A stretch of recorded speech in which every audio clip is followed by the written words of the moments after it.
નમસ્કાર, આપ જોઈ રહ્યા છો નેશન પ્લસ ન્યૂઝ. હું છું આપની સાથે હેતલ વગર. આજે દેશના પ્રખ્યાત ઉદ્યોગપતિ મુકેશ અંબાણીના નાના પુત્ર આનંદ અંબાણીના પત્ની રાધિકા મર્ચન્ટે તેમના પરિવાર સાથે શ્રીજી પ્રભુના ગ્વાલની ઝાંખીની મુલાકાત લીધી, દર્શન કર્યા છે.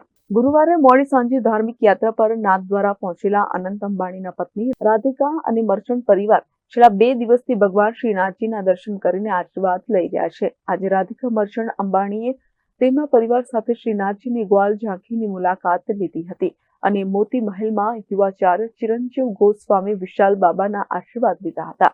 આ સમય દરમિયાન શ્રી વિશાલ બાબા સાહેબે રાધિકાને ભગવાનની શિયાળુ સેવા પ્રણાલી જેમ કે રાગ, ભોગ અને શૃંગાર વિશે વિગતવાર સમજાવ્યું છે. શ્રી વિશાલ બાબાએ પણ રાધિકાને અનંત અંબાણીને ગ્લોબલ હ્યુમેનિટેરિયન એવોર્ડ મળવા બદલ અભિનંદન પાઠવ્યા હતા. આ ઉપરાંત ચિરંજીવ વિશાલ બાબાએ રાધિકા અને મર્ચન્ટ પરિવારને શાલ ઓઢાડી સાંત્વના આપી હતી. આ ઉપરાંત કૃષ્ણ ભંડારના અધિકારી સુધાકર ઉપાધ્યાય, તિલકાયત શ્રીના સલાહકાર અંજન શાહ, તિલકાયત સચિવ લીલાધર પુરોહિત, મદદનીશ અધિકારી અનિલ સનાધ્ય, જનમ ગાંધી, જમાદાર વિઠ્ઠલ સંધ્યા, કૈલાશ પાલીવાલા, કમલેશ પાલીવાલ, કલ્પિત જોશી સહિતના સેવકો ઉપસ્થિત રહ્યા હતા. Bureau report, nation plus news.